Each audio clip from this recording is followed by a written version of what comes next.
Welcome to After Dark at the Fixed Ops Roundtable, featuring Cara Delane and Ted Ings.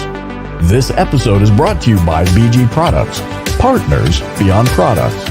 And now for your hosts, Ted Ings and Cara Delane. Welcome, everyone, to After Dark at the Fixed Ops Roundtable, and I am so excited for tonight, Ted.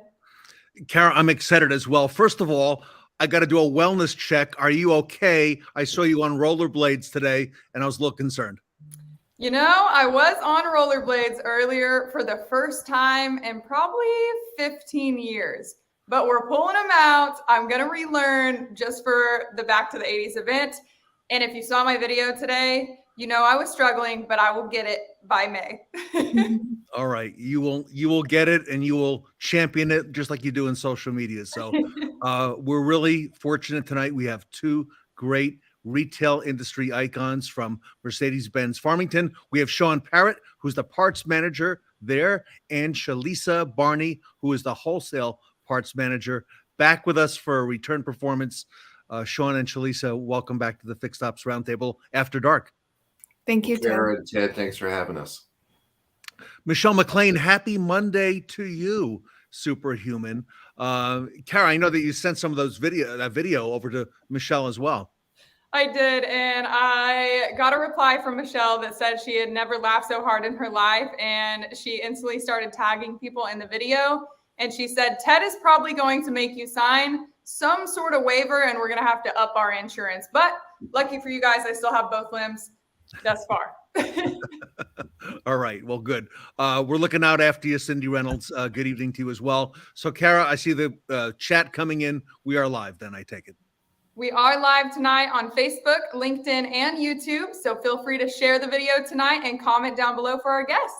And we're very grateful to our exclusive sponsor for After Dark. It's BG Products, partners beyond products. Look forward to all that BG has coming this year and our great association with them. Very grateful. Number one in the industry for a long, long time, the first 50 years, and now on to more and more. So BG is just amazing. And so the rollerblades, the hair crimping, Cara, the music, the wigs. We have some trivia tonight, right?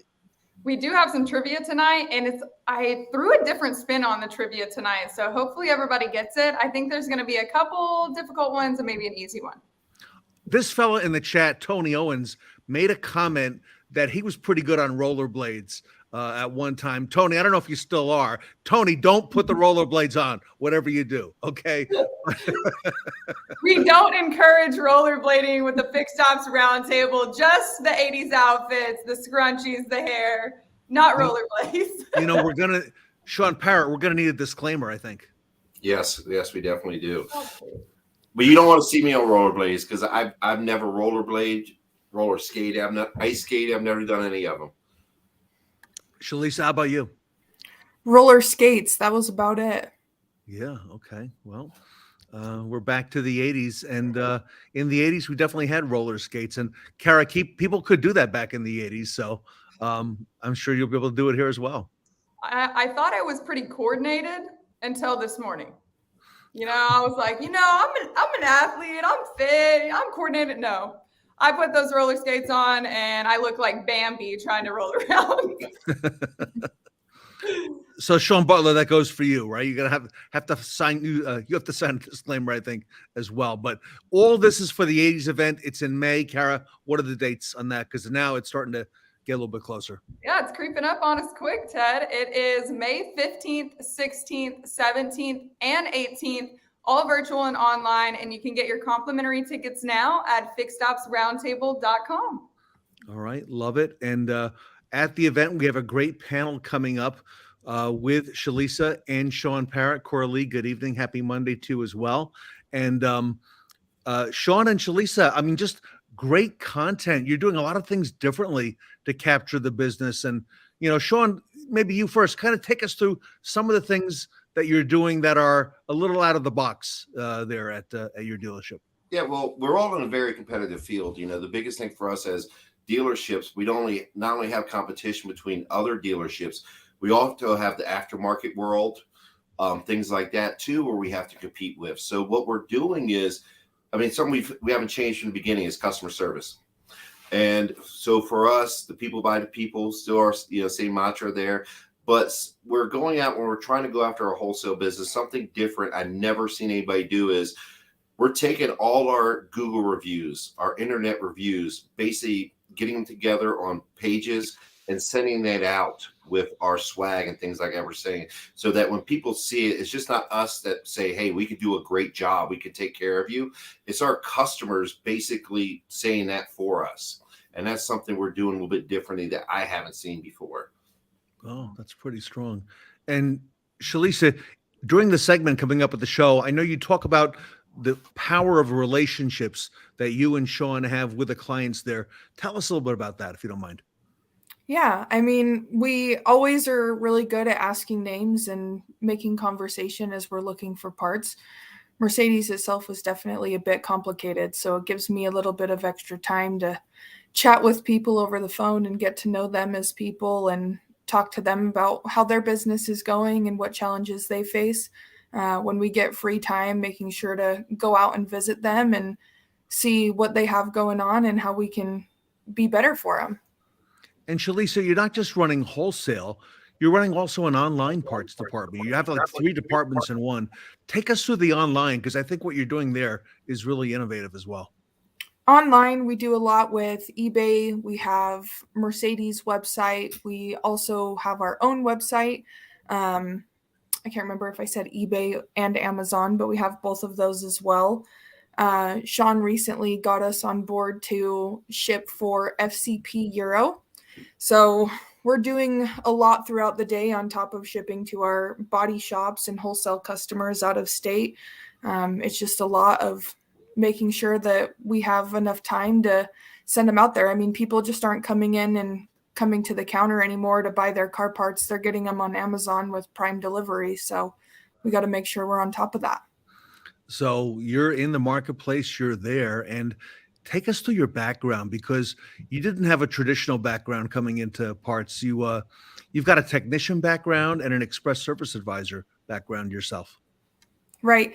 Yeah, I did a lot of customer service. It started working at 15, kind of fast food, waitressing, working with kids here and there. I did some collections on auto loans and just a lot of customer service. I then decided I wanted to dip my toe into the automotive industry, which is where I started a part-time job as a second job for AutoZone. Decided that wasn't enough automotive for me. And I was like, I think I could work on these cars. So I went out and got myself a job as an express technician and started doing that for about a year until deciding that the manual labor was a bit much for me. So I had to figure out where I wanted to be. And I kind of just fell right into Mercedes' lap, and Shawn just gave me every shot in the book. He took a big chance on me, and I'm very grateful. And Shawn, we talked about that during the interview. What did you see in Chalissa? I mean, obviously, she's very well spoken. She's got charisma. Not typically what you would see in the parts department historically. Well, the whole interview process, we didn't talk about parts. I knew she was a express technician with Honda, so I kind of knew she had a background in parts. The biggest thing for her, I was asking how she would handle different situations. We spoke about customer service, because that's what drives us, and that's what makes us successful as a customer service. So that's what I spoke about the entire time. And then the conversation at the end of the interview, this would be a person I would trust. If I was a customer, I would engage with her. So that's what, she blew me away with that. And, I told you before is, in this industry, we usually interview somebody, then we'll get back to them. She's pretty much hired on the spot, and that's how incredible she was. Well, I knew I wasn't going to find somebody else that was going to come in and have her customer service and her knack, for everything. So no, I'm very happy. And she makes me look better. She, Yes, she does. And I imagine that has been proven to be true, Shawn. Yes. You always say is, you'll always want to hire people smarter than you and better than you. I think I did this time, and I've done a few times, but definitely here with this. So I see Ellen is on from Jeff Schmidt Automotive Group. She's a parts manager as well. Ellen, welcome. Cindy Reynolds, welcome as well. Kara, we've seen a lot of folks come on the Fixed Ops Roundtable, but the enthusiasm, and I use the word charisma, that Chalissa has is really contagious. Absolutely. And I love hearing kind of people's backstories of how they got into automotive, because they're all different. And I think that's what makes this industry so unique and fun to network with people. And it says a lot about a person when you learn kind of their upbringing of how they got into this industry and why they're so good at what they do. So I can definitely see why Chalissa's passionate about what she does. And it seems like she's there to stay. Yeah, I think so. So Chalissa, what are you doing differently to capture wholesale business there at Mercedes-Benz Farmington? We've kind of talked about this a bit, but my biggest thing is building those relationships and getting to know customers and finding out what they need, and just constantly, I mean, me and Shawn talk every day, things that we're working on, what we can do to be better. And on top of that, we also have a weekly meeting that we sit down with our other coworkers and go over what we can do for parts in total, aside from just me and him doing wholesale. So it's just constantly being able to care about your customers and make sure that you're always looking for ways to be better. I mean, nobody's perfect and there's always room to grow. And Chalissa, do clients seek you out, and want to talk to you? I mean, how's that working out? I think so. I think at first it was a bit of a struggle as a woman in the industry. I would get some guys on the phone and be a little bit hesitant. I mean, I have things to learn about cars and car parts every single day, and I have to ask Shawn questions every day. I mean, I'm sure that I annoy him sometimes with the amount of questions that I have, but people were a bit hesitant. And between, me and Shawn always had my back and reassured them that even if I wasn't 100% certain on what I'm doing, he was there to back me up. And now I've proven to people that even if there's not an answer immediately with myself, I'll find them an answer and I'll make sure that their issue is resolved. Shawn, Kara has said it's difficult for a woman, especially in fixed operations, but I would imagine now, from what Chalissa is saying, it might be even more difficult in parts, right? Yeah, I think it's just because age and sex are two different things that you don't really see. You don't see a lot of younger people. You don't see a lot of females in the parts department. I mean, I started out when I was 19 years old, and pretty much everybody in the department was older to meet my grandfather. There was no women in my department. But we've actually had a number of women in our department over the years at our dealership. So for us, we try to be a game changer. But yeah, when you pick up the phone, usually there's not a lady at the other end of the phone. So I love it. And Chalissa, there's got to be, it's got to feel good to, overcome, and that you've done it. You're able to do it. Okay. And, it's a shame that you have to prove that. Okay. Even in 2023, but, there is a lot of satisfaction in that as well, I imagine. Oh, definitely. I mean, sometimes we get phone calls, and they're not expecting a woman on the end of the phone, but once they get me and I take care of them, and like I said, even if I don't know immediately what they're looking for, I come up with solutions to find out what they are looking for, and I make sure that they're taken care of. And every time I can't think or recall of an experience in months that anybody's had an issue with me being a woman or being young or not knowing what I should. I think I've done a really good job at being able to consistently overcome it. Chalissa, I have to ask you, after being in the industry for a little bit and kind of working all sides of fixed ops there, what are your goals and aspirations as you continue through this industry? That's a hard one. I'm still fairly young, so I'm still not 100% certain what I would like to do.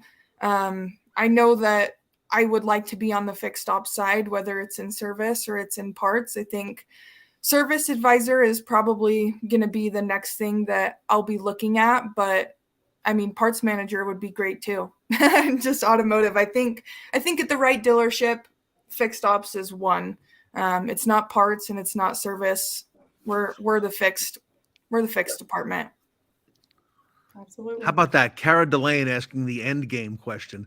And I absolutely hate that question. And my answer is always similar to yours, but I do like asking it to see kind of what other young people, other young women in this industry are kind of looking towards and if they have it painted out for themselves, because I never have, and I don't know if I ever will. So I'm right there with you. Yeah, I think on a daily basis, I'm like, I have no clue. I love where I'm at. I don't know. I know that I want to move further, but I think the opportunities they'll align. Whatever happens was meant to be. You'll create it as you go. That's what's going to happen. But we have a great role model in our dealership group, Kara Kitts, who is a great friend of the Roundtable. She worked her way up through service, and now she's just been named a general manager of one of our new points that we just opened up. So it opens up May 1st, our Volkswagen dealership. And she's, a female, fixed stops, never worked in sales or variable, and she'll be the general manager. Wow. I mean, she broke down all the barriers. Yeah.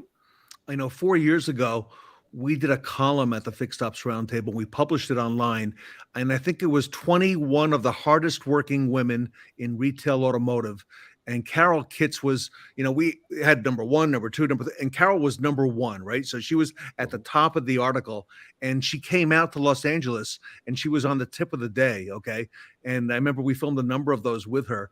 And, at the time, Shawn, I think she was the Fixed Ops trainer, right? Yes. But yes. She also, Chalissa, I believe she had an AutoZone background as well. She had done that, and Shawn, she's quickly risen to the ranks as well. Yeah, I think she was a service writer at a Toyota dealership. Then she worked for X Time, I believe, at some point.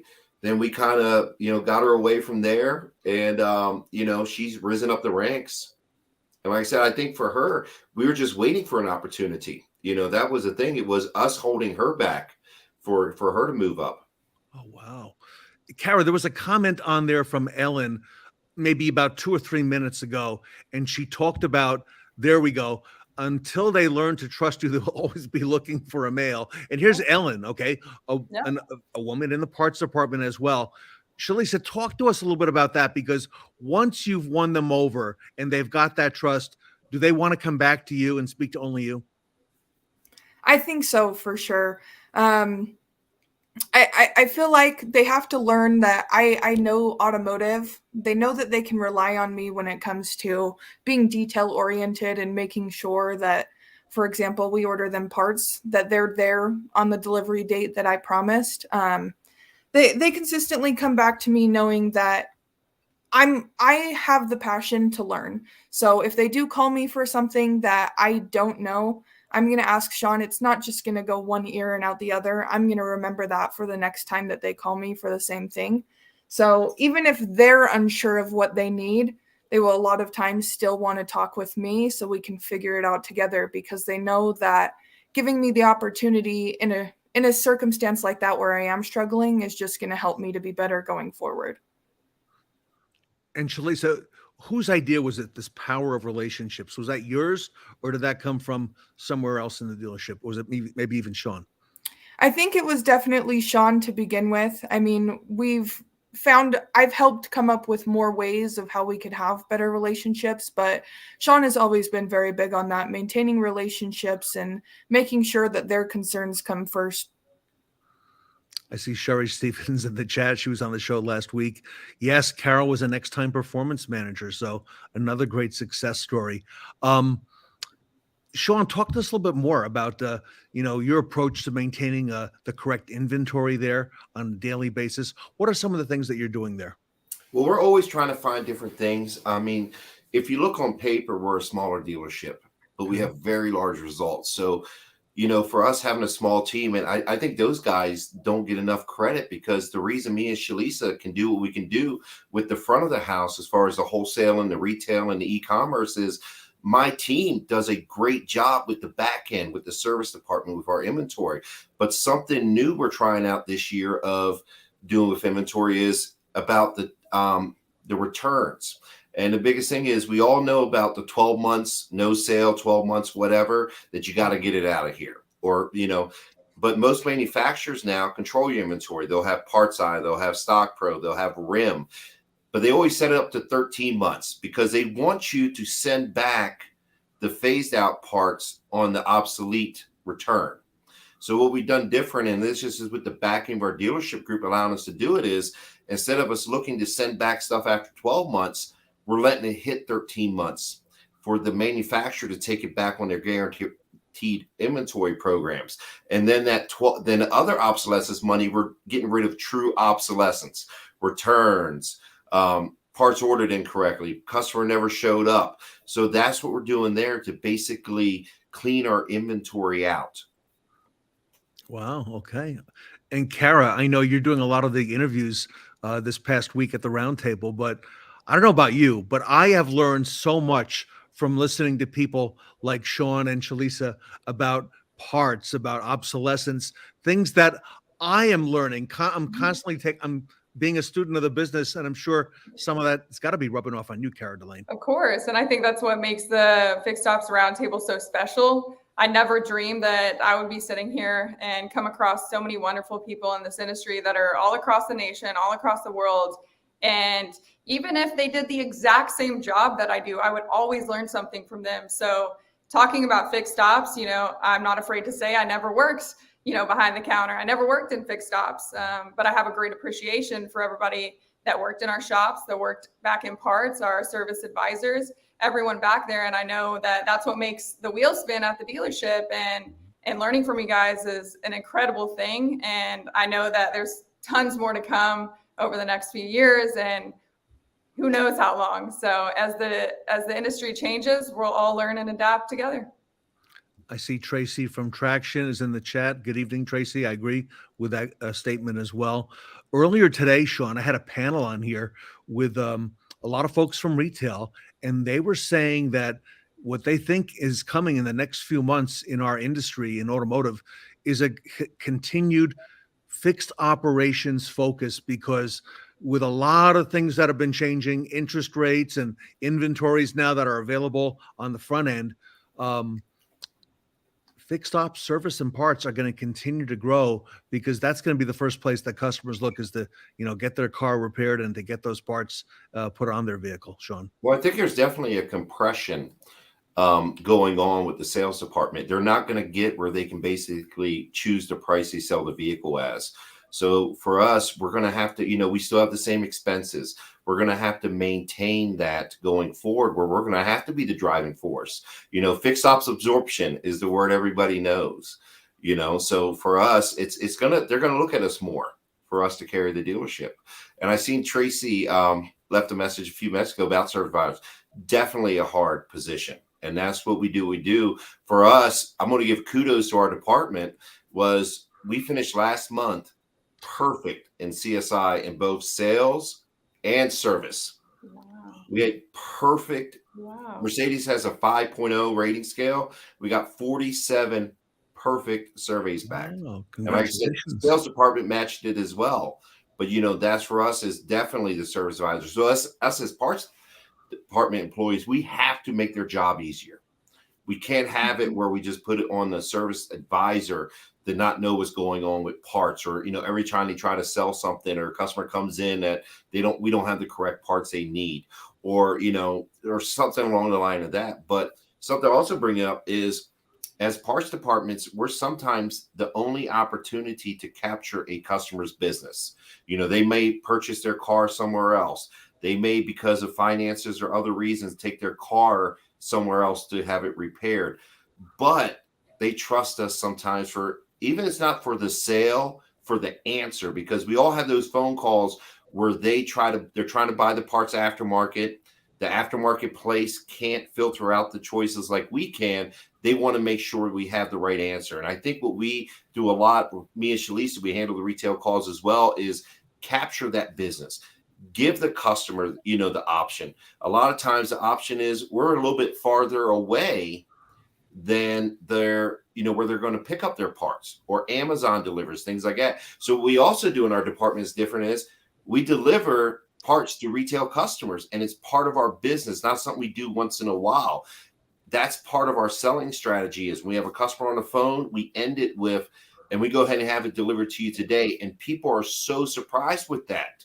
And they don't mind the value of paying a few extra dollars when we could deliver it today rather than waiting for Prime to get it there in 2 days, because most of the time money's not an option.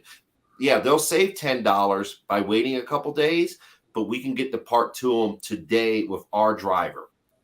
Yeah, love it. So, and a lot of the great chats coming in. I see Mark Giron, Steve Apicella, our friend Mike Weldon. Michael, welcome back to the Fixed Ops Roundtable. Chalissa, also the hours there at Mercedes-Benz Farmington. You both are off today. It's Monday. We're live. The dealership's been closed Sunday and Monday. Talk to us about that, having those 2 consecutive days off. Yeah, I mean, it's super nice. I'll start off by saying that. Having a weekday off and taking more time to get things done is super nice as well. But the biggest thing is we're always finding ways. I mean, I know that they did start the Tuesday through Saturday shifts prior to me being there. They started that around COVID. I think we always just find ways to, even if there's that extra day that we have to push out getting someone their parts, we constantly maintain the relationship so they're aware of those cases. I'm so sorry. My mind is blanking. No, I think the biggest thing is we were kind of concerned with it. We're going on year 4 now. We started in 2020. Okay. And we thought that how are we going to accommodate our customers, especially with the outside wholesale business, because we're not going to be able to service them on Mondays. And now what we've learned is our customers, they accommodate us. They fit their schedule, their appointments, their parts ordering schedules around when we're open. And that, if you told me that 3 or 4 years ago, I would not have believed that. But that's something we see week in, week out. We still get big independent shop, big body shops. And like I said, they know when to order parts and they schedule everything around us. All right. I think Kara has some trivia for tonight. We're going back to the 80s. So I don't know how well versed both of you are. I know I'm not that well versed, so I'm going to rely on both of you in the audience. So Kara, All right. what do you got? 3 trivia questions tonight. And everybody watching us, please comment down below so we can help our guests tonight, just in case that they don't know the answers. But all 3 of these are going to be multiple choice. So hopefully you got a good chance getting them right here. So here is our first one. Where did the 1988 Winter Olympics take place? Calgary, Moscow, or Auckland? Ooh, wow. Gosh. Wow. Olympics, Kara. Yeah, the Winter Olympics. Winter Olympics. It's I always didn't winter. think it was in New Zealand. And Moscow was kind of, that was the 1980s, Cold War. So I would say maybe Calgary. Okay. Any other guesses? The 80s theme is kind of hard for me considering I'm only 22, I get it. We'll I take would it guess the from Summer our Olympics. I would know those, but the Winter Olympics. Yeah, we'll take it from our Canadian friend down below. She's right. It was Calgary. Oh, okay. Yeah. Okay. Very good. Yeah. I know there was one in Calgary. I don't know what year it was. So, yep. You're right, Shawn. Cold War, right? 1980, probably not Moscow. So, yeah. Here is the second one. All right. Hopefully, y'all are familiar with this game. What is the total number of dots in a Pac-Man maze? 300, 150, or 240? Chalissa, you want to guess on that one? I think it's 240. I was going to have to say 240 as well, just because it's the only sort of odd number in that. Yeah. Well, you guys are correct. It is 240. I did not know that going into this, but it's 240. Who knew? I know Pac-Man, but I never would have dreamed to think about how many, dots were in the game. But 240 there were 4 ghosts. That's why I remember. Job. 4 ghosts. Good job, Shawn Parrett. Okay, let's see. The last one here. What was Michael Jackson's best-selling album? Thriller, Bad, or Dangerous? Hey, Thriller. I'm going to go with Thriller. Yeah. That was an easy one. You guys got it correct. Shawn, if we ever get together, I would definitely beat you in Pac-Man, by the way. All right. Yeah. It's I a think we challenge. should all I'm play more of a Pac-Man. Donkey Kong person back then. Donkey Kong and Hubert, but There you go. Ooh, Donkey Kong. Donkey Kong, yeah. So good days back in the 80s. Earl, I'm thrilled as well. Earl. So, Kara, I was talking to Earl a little while ago. He's doing a panel tomorrow, and Tully's going to be on that panel, right? But we're going to have you and Earl do another segment on the roundtable, if it's okay with you. Talk a little bit about what he's doing with Radiant Ride, and I think that'll really resonate with a new audience. So hopefully you'll allow us to do that. I think it'll be a very good segment. So. That's awesome. And it's funny that we're talking about him because I actually picked up his drumsticks today. So we all know what's coming with this 80s theme if I pulled out Sticks drumsticks today. So there's something in the works for you, Mr. Sticks Brown. Wait, you going to have the sticks on the rollerblades or what? How's that going to go? Maybe I'll just use them as skis. In Calgary. Yeah. And I'll be thrilled. All right. Perfect. Everybody, hey, a lot of fun tonight. What a great show. Shawn and Chalissa, thank you so much. Great segment. And I think you're coming up on a bunch of panels here at the Roundtable at the May event as well. So it's not just one. It's going to be a whole bunch. In fact, Kara, when is the date again on that? It's starting on May 15th, and we're going all the way through the 18th, a 4-day virtual event. And like we were saying earlier, you can get your complimentary tickets at fixedstopsroundtable.com. And dressing up in 80s attire is encouraged, but roller skates aren't. All right. And you want to sign up, everybody, because already registrations are through the roof on this event. It's a great theme. And we're very proud tonight to announce that Shawn Parrett will be speaking at the event and Chalissa Barney will be speaking at the event. You haven't seen their promos yet. So we're really honored to have both of them with us in May at the Big Fix. Kara, this is the 20th event. Woo! No wonder it's so exciting. Jeez.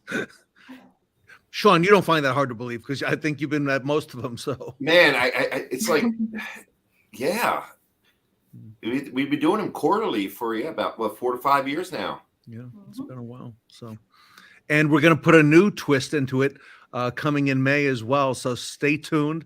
We have something brand new coming and maybe coming to a town near you. So, keep. I'm excited to hear this. Yeah. So big announcements coming. And Nick, hey guys, Nick, welcome as well. Nick up in Colorado. Michelle McLean, another fellow Coloradian with Nick up in Greeley. So another parts manager, right? Another parts manager. That's right. I think he's on a panel with you for the May event. All right. So cool stuff. All right. Hey, thank you, everybody. Good job. Great job. Thank you. Thank you, guys. Thank you, everyone, for watching us tonight. Chalissa and Shawn, thank you for being back on the show with us tonight. And we will see everybody on Wednesday at 8 p.m. for another After Dark.